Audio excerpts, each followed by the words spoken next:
Entertainment లో మీ స్వాగతం. ఈ రోజు ఇక్కడ జూబ్లీహిల్స్ బై ఎలక్షన్ సందర్భంగా ఎర్రగడ్డ డివిజన్ లో కాంగ్రెస్ పార్టీ ప్రచారం హోరుగా సాగుతోంది. ఈ ప్రచారానికి డోర్ టు డోర్ ప్రచారానికి మన మంత్రి వివేక్ వెంకటస్వామి గారు కూడా హాజరయ్యారు. ఆయన కూడా పాల్గొంటున్నారు. ఆయనతో మాట్లాడే ప్రయత్నం చేద్దాం. సార్, ఎలా నడుస్తుంది క్యాంపెయినింగ్? చాలా అద్భుతంగా నడుస్తుంది. ఈ ఎలక్షన్ వన్ సైడెడ్ అయిపోయింది.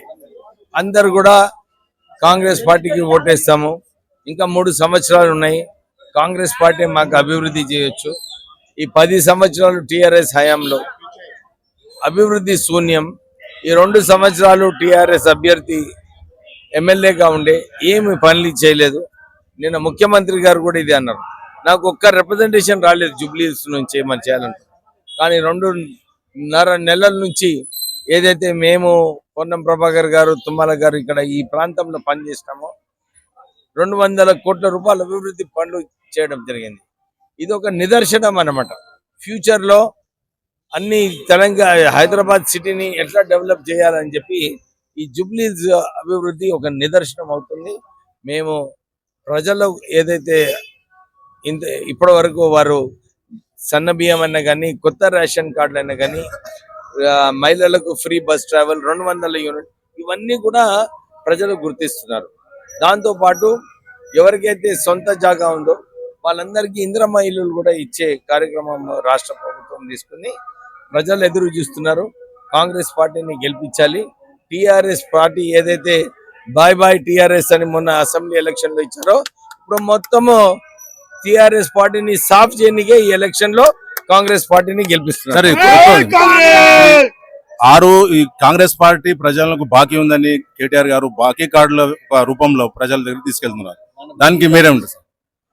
అసలు కేటీఆర్ గారు అర్థం చేసుకోవాలి, వారు ఏమేమి ప్రజలకు మాట ఇచ్చినారు 10 సంవత్సరాలు.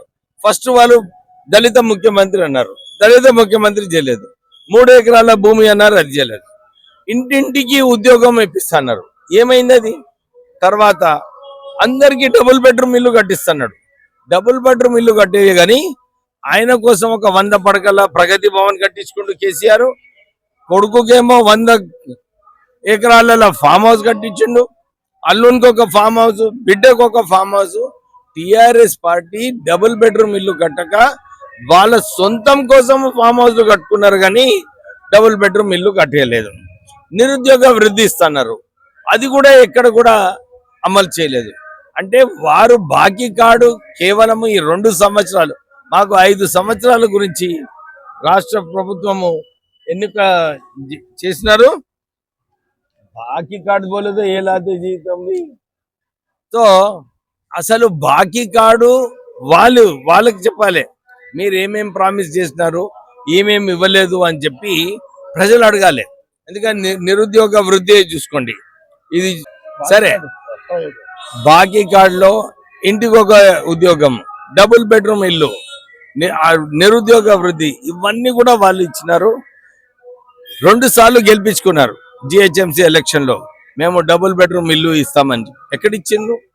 200 ఇల్లు ఇచ్చిండ్రు, అక్కడ కూడా ఎలక్ట్రిసిటీ లేదు, వాటర్ సప్లై లేదు, ఏది కూడా సరిగా లేదు. సో ఈ ప్రజలందరూ కూడా గమనించినారు. కేసీఆర్ ప్రజలను మబ్బు పెట్టడంలోనే ముందు స్థానంలో ఉన్నారు కానీ పని చేయడంలో లేదని, ఇన్ని అభివృద్ధి కార్యక్రమాలు చేసినందుకు కాంగ్రెస్ పార్టీ గెలుస్తుంది. ఒక్కటి సార్ లాస్ట్, ఇప్పుడు ప్రతిపక్షాలు ఇన్ని రోజుల నుంచి 2 సంవత్సరాల నుంచి మీ ప్రభుత్వం ఏర్పడేపటి నుంచి ఆరోపిస్తున్నట్లే ఇప్పుడు కూడా ఆరోపిస్తుంది, మైనారిటీలకు మంత్రివర్గంలో స్థానం లేదు అని వాళ్ళు ప్రచారం చేస్తున్నారు. వాళ్ళ ప్రచారంలో వాసన కూడా ఉంది. అయితే నిన్ననే వెలువడింది వార్త, సోషల్ మీడియాలో కూడా వస్తుంది, అజరుద్దీన్ గారికి మంత్రి పదవిలో స్థానం దక్కుతుంది, రేపు ప్రమాణ స్వీకారం ఉందని చెప్తున్నారు. అది ఎంతవరకు మీకు ఈ బై ఎలక్షన్ లో లాభం? ఎలక్షన్ కోసం కాదు, Congress party secular party, minorities కి కట్టుబడి ఉంటది. అందు గురించి మొన్న అసెంబ్లీ ఎలక్షన్ లో 2 అభ్యర్థులు, అజరుద్దీన్, షబ్బీర్ అలీ గారు, వీళ్ళిద్దరిని కూడా ఎవరనొక్కరు గెలుచుకుంటే వాళ్ళు మంత్రులు అయిపోయేది. కానీ దురదృష్టం వలన వాళ్ళు గెలవలేదు. తర్వాత అమీర్ అలీకి మేము టికెట్ ఇచ్చినాం, ఎమ్మెల్సీగా అయిన తర్వాత వీరిని మంత్రి చేద్దాం అనుకున్నాము. కానీ మీకు తెలుసు టిఆర్ఎస్ అభ్యర్థి టిఆర్ఎస్ సుప్రీంకోర్టు వెళ్ళి వారి ఎమ్మెల్సీ రద్దు చేయడం జరిగింది. అందు గురించి ఇప్పుడు సమయం వచ్చింది.